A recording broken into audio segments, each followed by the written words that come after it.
And welcome back to part 10 of the Final Fantasy VII Remake, where today we're going to be attempting to get closer to rendezvousing with Biggs and explain to him why the shift in people in the plan, because it's supposed to be, you know, Wedge and Jesse showing up and Cloud and Tifa's going to be there instead. He's going to be a bit like, what's going on here? But the whole of chapter 6 is this puzzle-esque environment we're going to go through. It's not the most intricate and it's not the most detailed, but I appreciate it as someone who likes environmental puzzles and a little bit of exploration requirement in any game. Especially because it doesn't really happen that much. As much as I go on about Tales of Arise and how much I absolutely love that game, which I do, when I eventually cover it, one of the main things I'll criticize on it is that all the dungeons, although aesthetically they are very different, a lot of them start to blend into one another because they're just fighting simulators. There isn't much diversity and there aren't really puzzles in the dungeons outside of like one real instance that I can think on top of my head where they do mix up the formula, but outside of that they are very linear, very controlled. You fight a bunch of enemies, reach a save point, fight a boss, leave. No good? But that's not what I like with dungeon crawling in any RPG. I like variety, I like puzzles, I like things that break up the pacing that aren't just fighting. It's something that I'm really enjoying with Mary Skelter Finale right now, is the fact that all the dungeons are extremely puzzle heavy. Like once you start getting into it and you have to think outside the box and it's not just combat. Which, to be fair, I appreciate because the combat in Mary Skelter Finale is a bit rugged and it's not the game's fault at all. It's been like that since the original in that sense. It's more that the balancing of some things and the fact that because there's so many characters in Mary Skelter Finale, they pull it back by splitting you all into teams or like smaller teams at the start of the game so you can get used to every character again on their own terms. It feels kind of restrictive though right now. Like of all the teams, there's like one, maybe two members of each team I want in a mega team. And it's like I need to actually deal with the fact that all these teams have got at least one member that is a weak link in my opinion to handle to get through it. And some of them are very vulnerable, like defensively, and they're a weak in that sense of being a weak link. So you're like, well, now what? I just put them in the back row and hope they don't get targeted too much. Okay, cool. Making progression kind of slow because you feel like you're going back to the home base really often. But to change subject back to, you know, the game we're playing, what Tifa and Barrett are talking about here and what they're going to introduce, the main gimmick of this chapter, is that there's a bunch of electric powered things around this entire area that won't work because there's not enough charge, because that charge is being shared with these sun lamps. These lamps, these giant bulbs, are how the slums beneath get any kind of light. They get artificial giant light bulbs situated miles above them. Shutting them all off, we're going to purge this slum into darkness. This entire sector slums are going to have a very early nighttime, so to speak, because we're going to just cut off all their sunlight. Which really sucks for them, but, you know, progress for us. You know, leaning back into the argument I was talking about the other part, where all of our actions, regardless of how much you want to argue they're for the greater good, tend to badly affect people in the short term. You see, by shutting off this sun, there's now enough power for this. Okay. Which is kind of interesting to think about. It's like, firstly, how much power are these lamps taking? And secondly, how much power do these fucking doors need? And thirdly, why isn't there any kind of compromise or maintenance check beforehand? Like, why isn't there something in place to ensure that all the lamps can be activated and, you know, the doors and later lifts can be used? Yep. And after that, and then this door opens and you kind of get your answer why. It's because it's been abandoned, just like everywhere else. And the creatures of the night have made their home and festered within. I was half expecting there to be like a bug-esque boss in this area, because you fight some of the bug things in the last chapter, you fight more of them in this chapter. I was expecting like a giant scorpion or bee or like bug-like demonic enemy to be a boss fight at the end of this specific chapter, but they never do that. You just fight these bug things and the swarms and whatnot. You fight bigger versions, but no boss variant, that's for sure. And then once you leave this section, you go into the next chapter, which moves away from these bug things, because you're now in, you know, industrialized areas that are once again populated by guards and whatnot, so all these creatures are kept in check. Good at this. But I just thought it would have been a nice thing to lead up to. You just have all these bugs everywhere in the last chapter in this one. if it ended up resulting in like a Queen Bee-esque enemy, it would make sense, but you don't really get that. Like I said, you get stronger variants that pop up later on that are a bit bigger, but no like major boss league version. The plus side though, with, you know, the very, very poor power maintenance that is on this area, is that none of the turrets are working right now because of the fact they don't have enough power. Additionally, I didn't practice this chapter, so you're gonna see me bring up the map every now and then. I know roughly where I'm going, and for the most part it's really linear. There's only one part later on where you essentially do a giant circle to turn off 2 lamps. And once I do that circle, I kind of like check my map and have to recatch my bearings of where I was supposed to go next. But outside of that, it is relatively linear, but because I didn't practice it, relatively linear versus completely linear are 2 very different things. And so you're gonna see me, like just there, bring up the map every now and then just to double check I'm finding all the secrets and getting what there is around here, instead of just taking the path. Because there's actually 2 discovery quests in here. I mentioned before that discovery quests tend to be given to you once you've done every side quest of an area, but that's not every single instance of them showing up, because we're about to have one right now. If you try and climb over here, it will break on you, and they will comment on that there is a materia on the other side of the ledge, and it would be nice if we could go get it, and it should be interesting to you because it's actually a different color to any of the materia we've got thus far. It's blue. We've had access to green ones, we've had access to yellow, and we've got a red, which was a summon materia. We've yet to see a blue. Blue is attachment materia, as I tend to call it. I don't know if that's what they're actually called, but it's what I call it. The idea is that you link it with another materia and it causes an effect.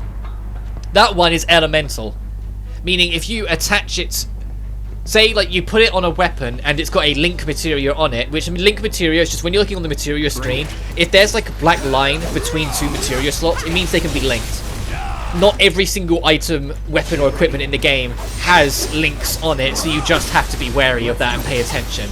But anyway, the elemental materia, if linked with an element, will make you either do elemental damage of that kind tied to your physical attack, or if it's on armor, make you resistant to that element.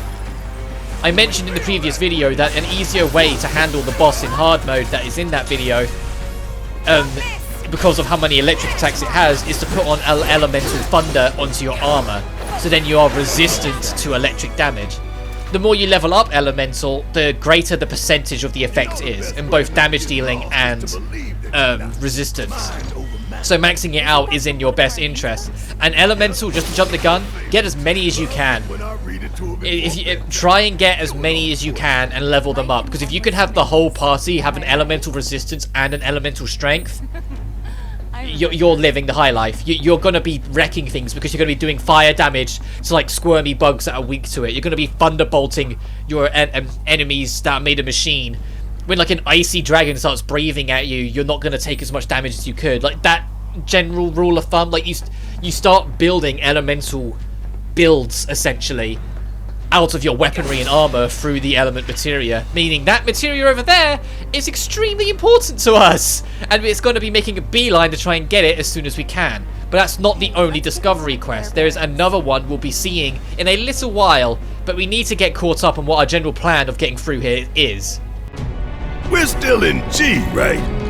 Yeah, and to reach Mako Reactor 5, we need to go through Section H. Okay.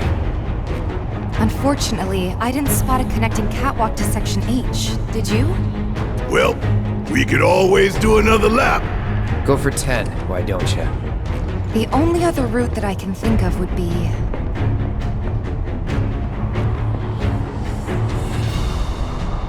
Along the wall. Up for giving it a try? It might not work out, but it's the only idea I've got. It's not a bad one. So we're shooting for those giant fans way over there? Okay, at least we've got a clear landmark to guide us. That we do, Barrett, that we do. Anywhere you are, as long as you're like somewhat high up, you can spot the fan from here, so don't worry about getting lost. That is something I will compliment this area. A lot of people say that this chapter is one of the weaker ones, and although I agree for reasons I'll get to, one of the things I appreciate is deliberate placement of specific elements. Which I know sounds vague, but let me elaborate. Essentially, there's landmarks everywhere here, and not all of them you might register, but you will notice them. You will start to recognize areas you've been to when you explore here, because although it's not really a maze, you can still lose your bearings and get lost here. So the easy one is the signs. There's giant signs on every single platform that will tell you what row you're on and what column you're on, with a letter and a number. So you can register exactly where you are. You see where it says G7? That's what I mean, like it's column G, row 7 sort of thing. Over there is a H7, I believe. But that's the general idea, like you can pinpoint exactly where you are, like it's a grid, to find your placement here. The fans have a light behind them, so you can see them easier off in the distance. This area does a really good job of ensuring that you kind of get to know where you are, and if you put a little bit of brain ache in it, you can like pinpoint exactly where you are in like a grid-like momentum without having to look at a compass. Or, although there's not really a compass, but you know what I mean, like without having to have that kind of map checking, you can work out where you are. The other discovery quest is going to be as we pass by these fans, as we get to witness more of Barrett's height phobia that he attempts so desperately to hide from everyone else. That team was like, come on, stop pretending, stop squabbling you two, just start walking. But yeah, part of the reason why people think this is one of the weaker chapters, not the weakest, I'll bring that up when we get to it, is because there's no boss here, there's only a very small variety of enemies, and it's very much solve a basic puzzle, and the puzzle isn't the most elaborate. And the chapter's not that long. It feels like filler for a lot of people, and I can understand that criticism of feeling like it's just here to pad up the game time. I personally like it because I know it's part of expanding the world of Midgar, expanding how the city works, and giving you a reason to go get that materia over there behind the fan, you know, making our second discovery quest for this location. Like, it's mostly here for new equipment and whatnot, and as I mentioned in the last video, give you more time with a party of 3 to get used to the idea of playing with them. Because it's soon going to take it away from us again for a while. So it's like, no, they're going to let us play with it for a bit first. And speaking of equipment, I believe when we killed that last boss, and I say I believe because I'm honestly not sure when, we picked up a new weapon for Tifa. I don't notice straight away in this recording. It's like nearer to the end of it, I realised that there's like a piece of equipment on her that says new. And I'm like, oh, I'd better equip that on her then, just so I can learn her a new skill, which is overpower. But this is like the main heart of the puzzle. Now you've been introduced to the few basics. This H1 that we are standing on has a big cargo lift in front of us that needs to be powered. But for us to do that, well, we need to power it, which means more sun lamps needs to die. And I know this is a like more active cutscene, but it's literally just introducing the puzzle, so I don't mind talking over this. It's not fully like realized in the same vein as some of the later ones I don't want to talk over are. And if I may be so selfish, I haven't really had a video to just chat for a while with Final Fantasy. Like, I get with Castlevania because Castlevania hasn't got any voice acting, so I don't have to worry about it. But with this, I haven't had any chance to really just sit down and talk. So this cutscene is literally just introducing, oh, there's other lights, you need to go turn them off. You're on H1, you can figure it out. We shall lead our brothers and sisters, which I do appreciate, and it adds more landmarks. The actual sun lamps themselves, you can see them regardless of where you are. They're big old sun lamps, and their light escape from the sides of them, making them very easy to spot. I wait for this conversation to finish before I rest up on the bench, but there is a rest up point here.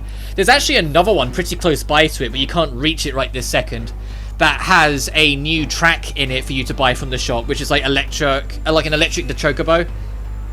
Or like an electronic version of the Chocobo song.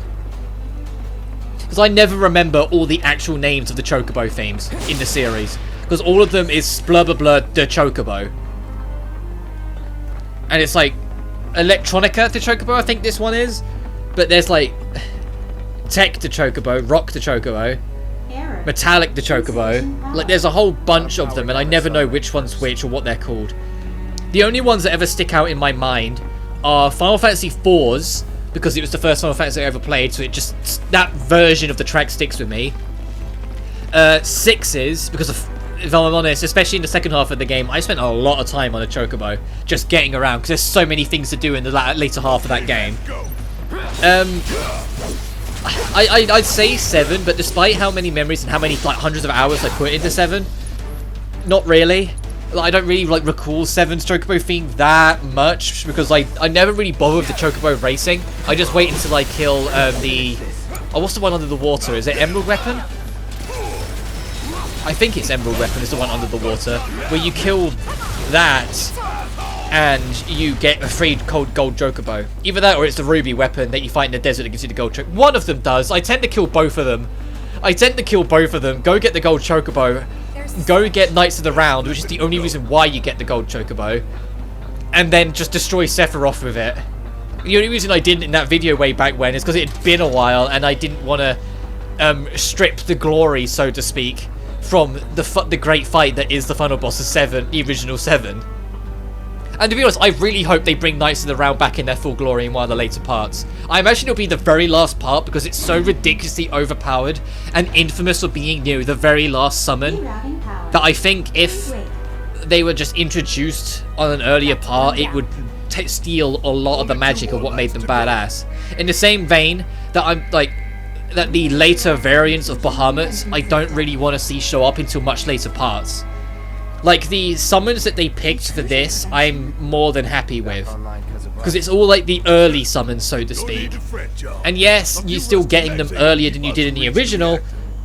This game, if it followed the original more to a T in that regard, wouldn't have summons full stop. And so for the sake of, you know, fun, they retroactively made some of the earlier summons appear earlier than before so you could mess with them. But I'd love to see how some of the later ones are. Because there are, like I said, the free DLC ones, which I won't be using, which is Carbuncle, Moogle, and the Cactuar. The Cactuar being the only one that's really worth anything, because Carbuncle is free healing, and Moogle, I don't actually know what the Moogle does. I've never used it. I've never had a reason to, but Cactuar actually does damage, so it has worth. Because it has 10,000 needles, which always does decent damage. But only in this section, the path splits in two. Take the right path first for loot, and then go back and take the left path, which is why I held the switch further along. Making a, like, you know, an actual good pace breaker, because you have a basic puzzle, which is something I always go on about, is things I like in RPGs, which I even talked about earlier in this video. I love it when games have pace breakers, and it's not just a thing unique to RPGs. It's something that I really liked about the original Devil May Cry in DMC3. That they had environmental puzzles and exploration here and there to break up just fight to fight to fight to fight. Or it'd just be linear tunnels between the fights, which is what DMC5 suffered from in my opinion. That game, as much as I love 5, did away with all of that monotony and all of that puzzles or exploration puzzles outside of turning an odd corner here and there to find a secret mission or fragment, you know? Like, it didn't really have that level of, like, level design that I loved from the first and third game. And the only reason why I'm ignoring 4 from this, despite the fact that 4 was also kind of puzzly and platformy, is that 4 I kind of felt went the opposite direction too much, and some of the platformy puzzly bits become extremely annoying on repeated playthroughs. So, I mean, is anyone going to miss that maze forest? Is anyone going to miss that weird platforming section with, like, the disappearing platforms? No. They sucked. Is anyone going to miss that fucking thing in, like, what was it, mission 14 or 15? Where, like, there's a plant that will come out the ground and its sole purpose is to delay progression and that's it? No, no one's going to miss that. Like DMC4 really kind of went the wrong way with it and went too hard on it. But I felt like because of how hard they went on it and how hard it was criticized, they steered too far the other direction in 5 and just got rid of them. You have like a couple very basic platforming sections and that's it. It's all combat the game. Very good combat. Combat that I'm very happy came back mostly untouched outside of some extremely detailed mechanics from 4. Which is still kind of gutting that those detailed mechanics didn't come back. But the fact that the game existed and, you know, got 99% of the way there, I think is a testament, because a lot of people, myself included, was terrified that after a decade Devil May Cry would get quote-unquote modernized, which is another fancy word of saying brain-dead simplified to an agonizing extent, and lose everything that made Devil May Cry so fun. It's part of the reason why I don't really like the reboot. As much as I will defend the fact that the reboot does have a lot more under its HUD, so to speak, than a lot of people give it credit for. There is a lot there, it's just compared to mainline, it's limited. And that's the thing, like on its own turf, the reboot Devil May Cry's combat does have a lot of layers, does have a lot going for it. And to give credit to Ninja Theory, which rarely happens because I don't really like that company or their attitude towards Devil May Cry when they were making it, because it's kind of like a well-known story. They fucking didn't like Devil May Cry and were put in charge of their own Devil May Cry, and spent most of the game insulting the people that really liked Devil May Cry, and just had to pick up the pieces when it conveniently, you know, they couldn't understand why, didn't sell well after the fact. You know, it's funny how insulting your fans tends to make it so people don't want to play it. But I digress. The point is, one thing I will compliment Ninja Theory on is that when it came to the Definitive Edition, they deliberately kept tech in and made some tech slightly easier to use, even though they were borderline glitches, just because they thought they were cool. Whilst in DMC5, the main Capcom team couldn't do the same thing compared to 4, where DMC4 had very high level tech, but ultimately they're not intended, they're glitches. And they decided to get rid of them instead of keep them around because they're fun, which is what they should have done. They should have been kept around for fun. Being able to guard fly in 4, it was a part of the reason why Dante was so fun. And I'm not saying that's some kind of elitism mentality. No, it genuinely made part of the reason why the skill ceiling for Dante was so high was because of that, was because of guard flying, was because of reversals. The fact that reversals didn't make it baffled me. Being able to attack in the direction that you're not locked onto, even though you're locking on. The fact that that didn't come back is a mystery to me. Because like guard flying, like yeah, I can maybe understand that, like maybe the higher up said no, that's a glitch, no, can't have that. But reversals, really? Come on. Man, what are we even doing? But that's what I mean. Like in the reboot, the devs in the Definitive Edition had the opportunity to iron out glitches, despite the fact they were fun, and deliberately didn't because they knew they were fun, and in fact made some of them easier to pull off to make them more attractive for people to experiment with combos. Whilst the main series got rid of it because they only saw it as a glitch, like they're a cog in the machine. But they refused to look at it as the benefits it added to the combat. And it doesn't surprise me that nowadays people either went back to DMC4 or they play a modded version of 5. The only reason why I still pick up 5 is because I fucking love playing as Virgil in 5. I genuinely think Virgil's the best he's ever been in 5. I think he's an absolute blast to play as. And I also think Nero's a lot better to play as. I know that's a bit of a hot take, because a lot of people really love, like, you know, including reversals, and I know all that stuff. But I genuinely have a blast playing as Nero in 5, but don't really in 4. And I know it's not all of Nero's fault in 4. A lot of it is the level design and the environments and some of the enemies being kind of weirdly designed. But as a general rule, I think Nero's really fun. It's Dante that I feel is a slight step down from 4, and that's not down to his weapons. I love his weapons, I just don't like the fact that I can't guard fly or reversal. It makes me feel slightly more restricted. And in the original version on PS4, you didn't even have turbo mode, so you couldn't even make the most of that to go crazy with it. We'll see. And V's just, I don't like V. I think regardless of whatever the future may hold for Devil May Cry, which I'm not holding my breath, because even though the series did kind of well and 5 did really well, a lot of people tried to correct me on this, but no, it's the matter of the fact most of the team has moved on or have been separated to different projects.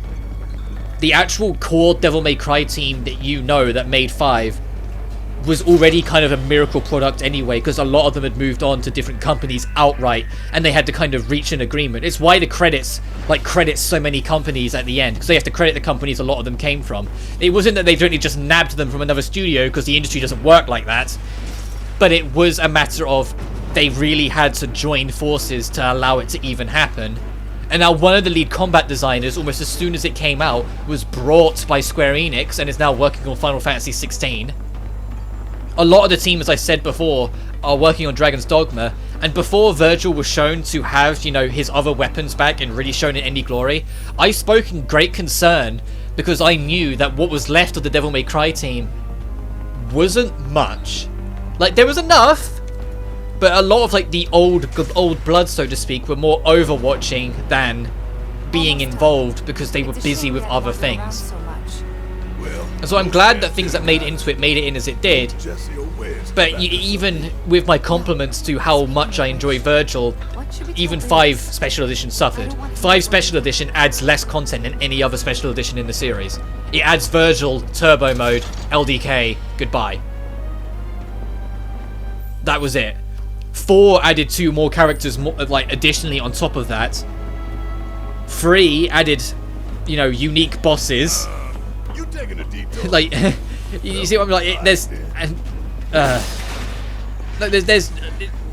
I know I'm stumbling over my words here, but I'm trying to figure out like how I want to present it to make it so it makes sense to you guys. But I essentially don't have much hope for Devil May Cry 6 at any time soon. I think there will be a DMC 6, and I think when it does happen, it'll be very different than what we're used to. And that's not to say that I think Devil May Cry 5 will be the last hurrah. I just think the series will go a very different direction because like the saga story they've been kind of telling since 3 is done. Also, these are the slightly bigger versions I was talking about earlier. These are the queens that the game calls it as, and I said there isn't an actual boss version of them, unfortunately. I suppose this is as close as you're going to get because it's 2 of them in one room, and there's no other instance I can think of where there's 2 of them in one room, so it's a bit more difficult, and you're going to see me heal a bit. But you know what I mean? It's not a proper, like, big major stage boss fight, which I kind of felt like they were alluding to with having these bugs everywhere in Chapter 5 and 6. But no, the only reason these bugs are here is to have something else to fight other than just more soldiers. And I get it. I get why they added these things here, because in the original version of 7, just getting to the Marco Reactor was a far shorter journey. And so making it so it was just soldiers was fine, because the section didn't last very long. Whilst in this, it's 2 whole chapters instead, so it takes a hell of a lot longer to get there. If it was still only guards, it would genuinely be boring. So they've got to, you know, figure out something else. I just feel like it was a missed opportunity, especially because, to jump the gun a little here, there's very, very few creature boss fights in this game. It's not to say that there isn't any, like there are a couple, but very little. The major majority of them are either big old machines with loads of guns strapped to them, or like mechanical arms and whatnot, like the guard Scorpion and the Warden that we just fought. Or they're human, like Roach. Like, you don't really get much else outside of those instances. You don't get actual fantastical creatures. And because this game's entirely set in Midgar, so all the fantastical creatures you would fight are, you know, in parts that aren't out yet, I feel like just for the sake of changing the pacing and giving you almost like a taste of things to come, there should have been more fantastical creatures that are boss fights. Because if they made you fight like a big spider boss fight thing, that would be a great foreshadow to what they'll do in a later part where there is a giant spider-like boss thing. You know, like they could have really used that to their advantage. Also, with this lift, you're going to see me lower it right the way down because there's a little MP up materia sit chilling here for us. That's as low as it goes, which I know doesn't seem low enough, but yeah, you can reach it from here. And then you get your MP up, which does what it says on the tin. It boosts your current MP by 10%, up to, I believe, 40% if you max it out. Like, it's not as high as how much the health can boost. I remember that much. Like, I remember it being less as a grand total than the health is. So I think the health is more. But either way, it's there. And that is another thing that if you're going for hard mode, you're going to want. Because, you know, MP is sacred in hard mode. So if you can have more max MP to begin with, even better. But just like that, the other discovery quest is now done. The one that was behind the fan got us a new summon materia, which is the Chocobo and Mog, which is actually a good summon. It's actually a pretty good summon, despite what you think. It's not some big mythical beast like Ifrit, but it is a decent summon in of its own terms. And I was like, oh, okay, sure.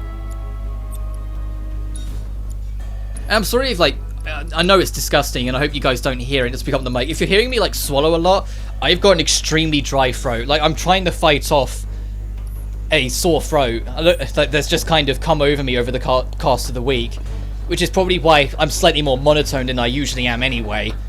But my throat is paining me a little bit. It's hurting me a little bit today, and so it's very dry. And so I'm drinking little sips of water in between my talking, and I hope you guys don't hear it because I know it's not nice when you can just hear swallowing from other people and whatnot through the mic.